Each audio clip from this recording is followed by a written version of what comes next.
The stepdad sliding in, for a little picking him while? up for school. Yeah, I took every Gerald day. to school. Bro, The little McDonald's I'm telling you, trip. bro, it was amazing. Oh, so man. thank you for that. No problem. I have a gift for you later.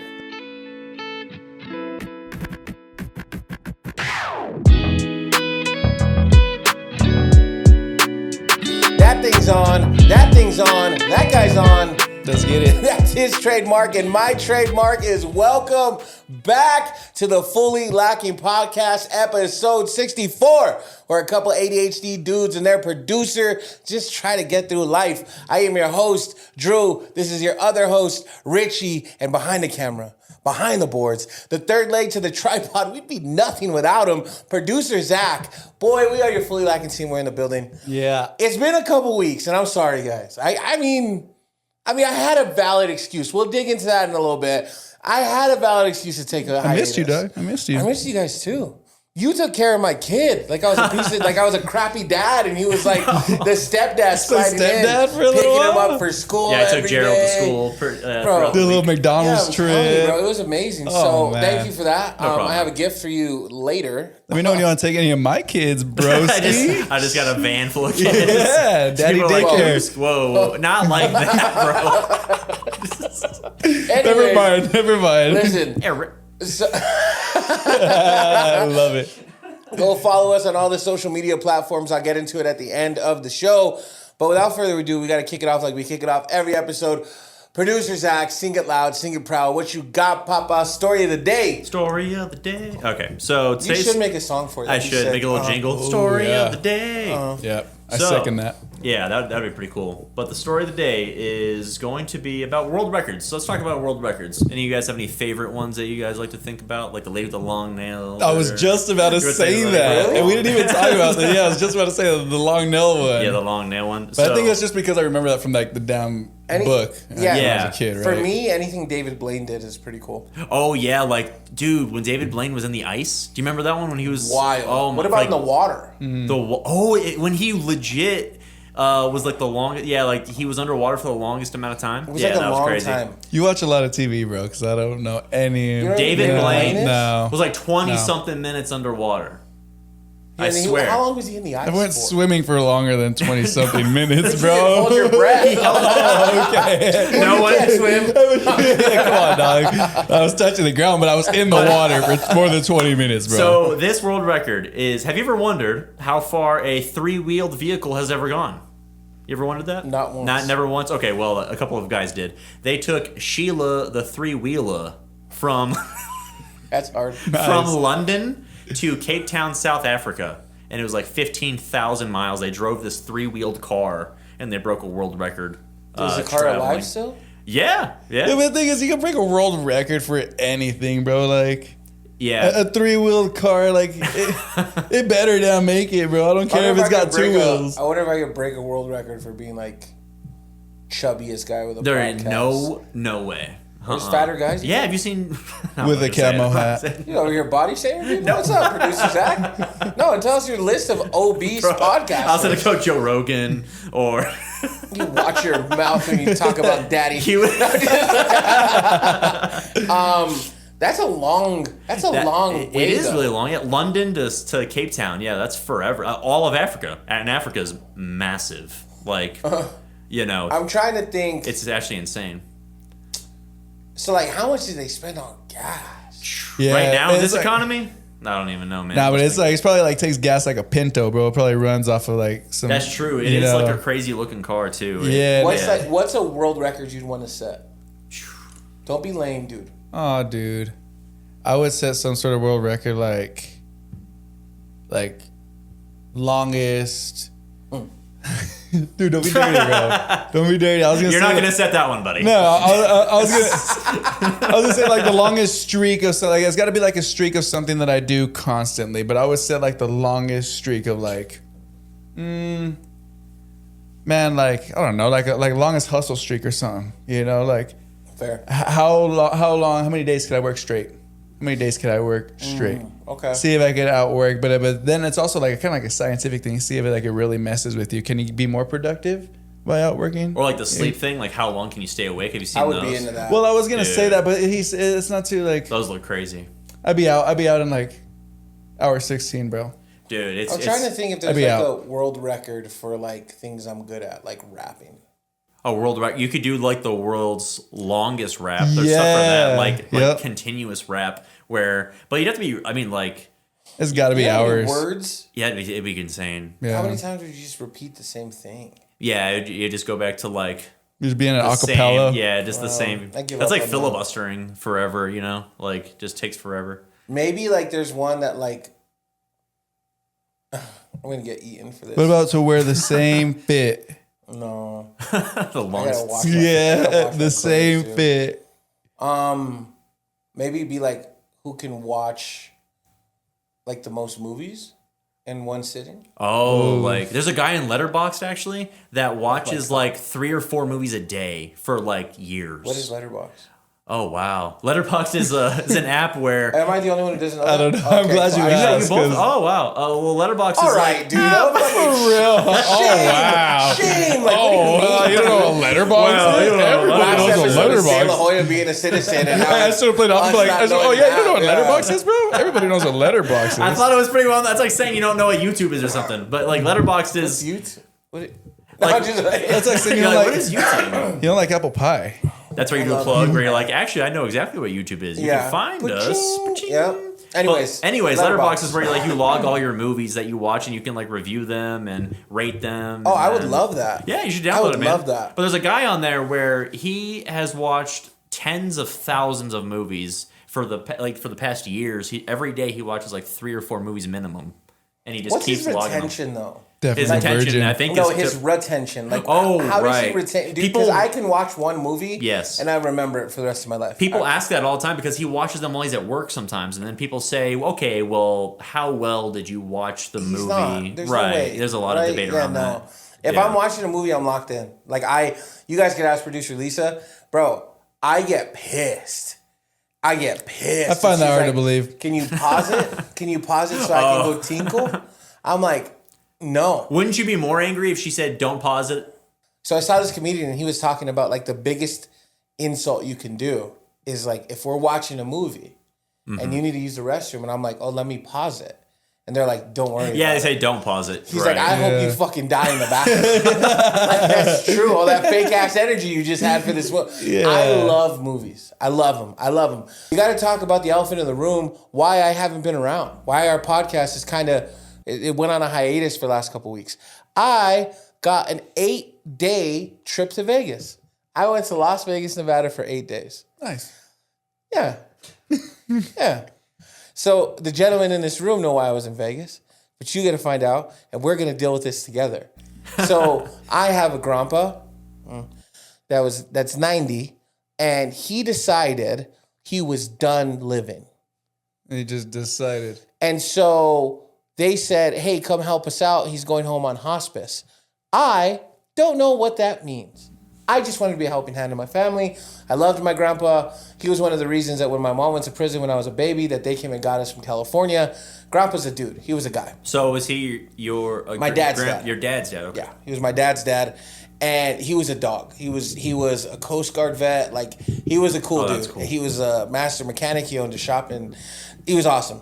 And the reason I'm talking about this on the pod is 1, this is our platform. 2, the boys let me, and 3, my grandpa was badass, and I want to pay him homage, right? So I flew out on Monday. By Monday night, I realized like, oh, my grandpa's not doing well, right? I think by Wednesday night, he was nonverbal, and then Friday morning, he passed away. This is the one thing that I will tell you. I've dealt with death throughout my life. My dad, my sister, my adopted brother, a lot of friends, and everything has killed them across the spectrum, from violence to drugs. I mean, you can name it. This fucked with me. And I can't figure, like I'm having nightmares. Like I can't sleep. If you look at my watch, I got 3 hours of sleep last night. I don't know. It's fucking with me. I think the reason that it's hitting me and it's hard for me to rationalize because I rationalize death like this. My grandpa was 90 years old. He turned 91 this year in December. Well, he would have. There's not much left for you to do. Like At 91, Yeah. right? Yeah. That's a Like, full you- life. you've That's a lived- full life. Yeah. he was with my That's really grandma good. for 70 years. Wow. Damn. That's amazing. 70. He thought it was 50, which I thought was hilarious. He's like, Hey, time flies when you're having fun, pops. He underestimated. See, that shows you how fast it went. You know? And so I rationalized. I'm usually pretty good at, like, when my dad died, I was like, man, he had cirrhosis. He didn't take care of his body. He was probably still using drugs. Of course, a small fall is going to kill him. And that's exactly what happened to my dad. My sister was very sudden, but my sister had beat up her body badly with alcohol and drugs. So that wasn't, it hurts. Of course, it still hurts, but it was like I was able to grasp it. My brother, heroin addict, relapsed, died. Okay, I get that. Man, seeing somebody regret, I think the word is regress, because last episode I used a lot of the wrong words. By the way, it's erosion and pandemic. Not epidemic, pandemic. I didn't even hear epidemic. Once again, similar type of. Yeah, for sure. Right. We're you know. Anyways, back to what you're saying. And so, I've never seen somebody regress. I've never been able to deal with somebody's passing planned, right? Me neither. And I think what messed me up is the fact that it was. Mm-hmm. So this was a new, like, arena for me, right? We've all experienced death in this room. This fool has both his parents. What a fucking loser. Oh, I know. Your privilege is showing, buddy. You know what I mean? But I got a WPC card in my back pocket. But what I learned is, like, I almost prefer it to be abrupt, because interesting. I heard, like, I literally heard his last breaths, just about. You know, the irony was, he talked to my sister that morning. He talked to his other granddaughters. He talked to his grandson that he had never met, my brother Chris, who we found out about like a couple years ago. And then my uncle was like, hey, like, go get us some food, and then you can come back and do his next dose. Because I was the medicine guy. I was giving him morphine every 2 hours. He died while I was at McDonald's for the family. So when we got in, my uncle was like, hey, he passed about 5 minutes ago. And I was like, what? And for me, it felt like the end of the world. I was like, what? And I have a really hard time showing emotion. So I was just like, okay, oh, man. But, like, in my mind, I was like, I wasn't even here. And it makes you think, did he wait till I wasn't there? Like, or not just me, like my other cousin Thomas, who's a dog, I love that guy. My Uncle Tom wasn't in the room. It was just my grandma and a CNA. Well, I'm letting you know now, that's definitely something that my mom thought the same thing when my brother passed away, because he was a baby, and his father was in the room, and then he had left to get food, and while he was gone, he passed away. Oh, shoot. And so it was a very similar question. Yeah. Where did he wait? But yeah, that's a heavy story, man. That's a lot. What was weird? So you're having nightmares about it? Yeah, because he had a certain face. Like, his face was kind of like, I would say contorted. Is that the right word? And because he couldn't close his mouth anymore, and he was like breathing heavily through it. And there's this thing they call in hospice called the death rattle. Yeah. And it's terrifying. It's not like the audio of that is like, it's hard for me to get over. And so I've been constantly dreaming, like, I'm sleeping in the room at my grandma's house, and my grandma would knock really softly. So there's this soft knock, and then I open it, and it's just as loud as audibly possible. My grandpa's breathing, and it's his face, like his, like, kind of contorted face. Yeah. And then I, like, wake up, and it's been messing with me. And so I'm trying to, like, figure out, and if you guys know anything about this kind of stuff, because I've only dealt with, like, the unplanned death. You know what I mean? I don't know how to say it. If the people who are watching, if you guys know, like, put in the comments, like, it's been weird. And then I have, like, a bunch of other shit in life going on. So it's like, what? I do know one thing that you definitely can say about someone where their death is, like, planned and they're feeling it happen. Yeah. Is that, do you remember the submarine that exploded or imploded underneath the sea and they died instantly? Yeah. Okay, so when the human body is in the process of dying, your brain releases very, very special chemicals that allow you to experience death, and it's like your life coming to an end, and our brains have come up with a way to release chemicals that make you relive your life that you had. And at that moment at which you are passing over, they've figured out scientifically that you're in a very euphoric and in a state where your brain is remembering like all of its memories, and then you pass. So for the people that imploded, they got to not have that. They just lights out, nothing. At least your grandfather, with his face and everything, with as hard as that was to see, but in his last moments, I would bet money that his brain was releasing all the chemicals. I was thinking about your grandma and you as a little boy. And reliving his life, and he lived a full life, and that is a beautiful thing for somebody to be able to do. He was married for 70 years. He probably thought about them dancing in the kitchen and the Sundays where he's on the lawn, and he was a baby, and then he was a boy, and then and apparently the chemical makes it feel like days long.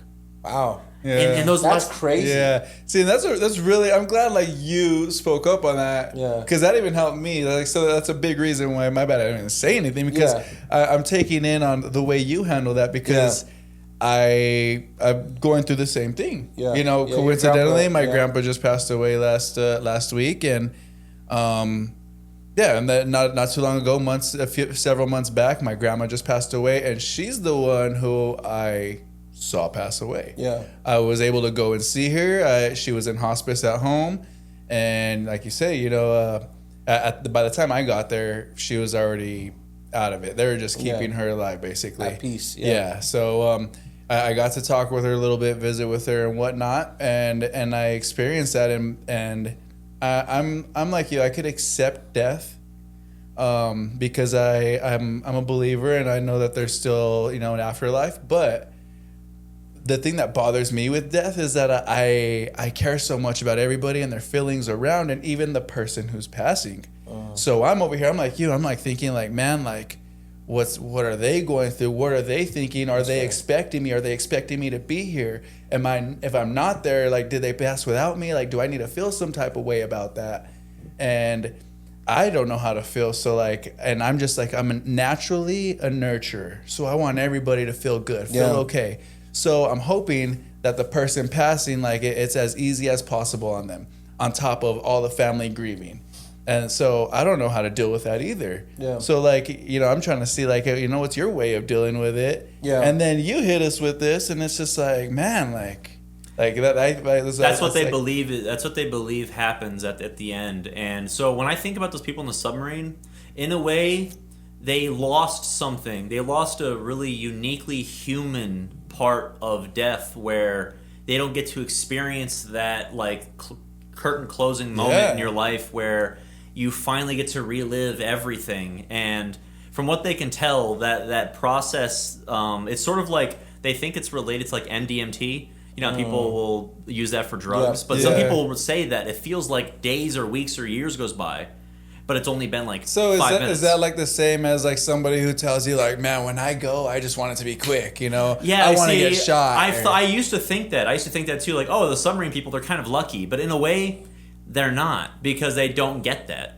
And that's a uniquely it's like an injustice, like a it's like a disservice. Exactly. You don't get to really close out your life. So somebody that's 90 that got to live their whole life or whatever age they happen to be, you know, they get to have that last the credits. You gotta like see the credits and see everybody who's in the story and the bloopers at the end. You gotta like relive, and it was so crazy, and I kind of like I see how that can really, you know, be 100% true, because like those moments where I've come near death, you know, we ever have a moment where you come near death and they say your life flashes before your eyes. Dude, that really happens. Like I've been in a motorcycle accident one time. I was under the truck at the end of the thing, and within that 2 seconds that it happened, dude, I replayed like a whole minute in my head. It was crazy. You don't drive a motorcycle anymore, do you? No. He drives a Tesla now, baby. Come on. I've had 5 family deaths with motorcycles. He bought it before. Just so what's that? I've had 5 family deaths with motorcycles. Really? It was brutal, man. It was brutal. And my it happened. Don't get one. No. So it happened right before I had my first daughter. Right before. So you know damn well everybody was, you better not get a motor. I told you that was going to happen. You better not. And it wasn't even my fault. But anyway, dude, those moments where your life flashes before your eyes, it's true. So I could see how like that can, go hand in hand where like, yeah, if your body thinks you're about to die, it's gonna play some, it releases those, some whatever those endorphins are, whatever it is, and replay those moments. Yep. So yeah, you're good, baby. Yeah, you're good. I think that's the only thing that like, because I also think seeing somebody deteriorate like that, you don't want them to go, but you want them to be done with at that, peace. I think the thing that not broke me, but it really it put me in a place of like, man, like I don't even think about that. My grandma, she's amazing, dude, and I've always been her baby. Like she was the first maternal like person I knew, because my mom was in prison, and so it was just like my grandma and my auntie. And I was sitting there because my aunt and uncle went and got some time because they had been cooped up, not just that week, but months, right? And so they went, and I think they went to the casino for like 4 or 5 hours. So it was just this time that I had never gotten as a functioning adult with my grandma to talk about life, right? And what I found out in that conversation is they don't make them like her anymore. They don't make people. It doesn't even have to be a woman. Mm-hmm. They don't make people like her. Like she would wake up 30 minutes early so she can get her hair done and like she could get ready so she could help my grandpa. Like when my grandpa would wake up, she'd be like, "All right, baby, where do you want your coffee and your donut today?" I want it in the chair. And this was when they were older. Yeah, but this was her whole life. Mm-hmm. Her whole life orbited around my grandpa. Oh. And so I told her, I said, what's hard? And she said, well, obviously grandpa not being here, but I don't know what to do with my days now. Yeah. And I said, well, you get to orbit around your own life now. And she was like talking about where they live, because they live on this incredible golf course in Las Vegas, and it's like 24-hour guarded, so you have to like scan IDs to get in, and and I was like, she was like, I don't want to leave my house, and I was like, well, what does this look like without grandpa in it? Because I know you didn't want to retire to a golf course. He did, because he played every day, right? Right. And she's like, I never thought about it like that. I said, you get to do whatever you want now. Mm-hmm. You got to complete a mission that a lot of people don't get to see through. You got to meet your husband. You got to marry your husband. You got to have kids with your husband. Raise those kids with your husband. Your kids got to have kids. You got to retire. You got to take care of him. He got to take care of you, and you got to see him go peacefully. Now it's that's amazing in itself. So I'm excited for whatever happens next. I don't care, because my grandma's about to be 89 in May. So I don't care if she has 10 years, 20 years, 10 months. I don't care. Like, my grandma's going to live a little bit, and I'm excited for her. And so I think that was like the silver lining in it. And the fact that my family was together. Yeah. I hadn't seen my cousin Thomas, other than like a small stint in my baby shower. I hadn't seen him for a long time. I hadn't seen my uncle Tom for a long time. I hadn't heard my grandparents talk to my other cousins. Like, it was just... like sometimes it's just like this thing that happens that you don't even expect out of such a dire moment. Like, it was a tough one. And that's another thing that is so uniquely like important, is where it's like, I think that in moments in life are worth celebrating. Like my sister was talking to me about this, and this is something that I do want to do better about with my wife, was some things are worth having a moment for. A wedding, a child being born, a death. Things are worth like having people meet up and celebrate and mourn and be there for each other. Community, and there's, for sure. Right, there's certain things that it should be that way. So when people say like, should I have a wedding? It doesn't have to be an insane wedding. Although I do recommend, like you should have something to where everyone can get together and celebrate you, because that's one of the most, it's an important moment in your life, you know, and there's things in your life that are worth showing up for. For sure. Yeah, for sure. Yeah, I don't know. I think my grandpa lived an incredible life. He did a lot for our family, obviously. He gave me my dad, and I got life because of that. So R.I.P. to that dude, good dude. I know a bunch of my family members will watch this, so. And what was his name? Tom Sandoval. Tom Sandoval. Yeah, he was the GOAT for sure. 91. He was 91. So he's born in 1930. He would have been 91 this year. Yeah. No, 37. Roughly. Wow. Yeah, he They lived, lived a bro. good life, bro. He lived. That's cuz. awesome. He lived. That's awesome. But I don't know. We're gonna do some changes on this show. So I want to jump into something that's a little bit more lighthearted before we leave. Yeah, let's do it. It's gonna look a little different next episode, I believe. Because You're not cutting me, are you? Richie's not getting cut as a host. Come on. But Zach is also not getting cut as a host. We are going to now have a 3-host setup here. We have a producer. I still got to clear it with him, but I think he's going to do it. Producer Blue, he is not a stranger to the show. He will be our producer full time from now on. And then you will have 3 of us good looking chaps right up here on camera talking to you guys. You guys get to finally enjoy a bunch of us. We're pretty diverse. We're looking for one specific element. So we'll put that Put your applications put that in in or the what? comments below. Thanos gems. Yeah. We are inevitable. But Zach, you got anything left for the people? Nothing, man. It's been great. I'm glad you're back, man. Yeah. You got anything left? Man, nothing, man. Just tune in and stay watching. That's it. You guys got to follow us on all the social medias: TikTok, Instagram, Facebook. Do not forget to ring the bell, like and subscribe, do all that stuff. And like I say at the end of every episode, be good to yourselves, be good to each other. Fully lacking, baby. Peace.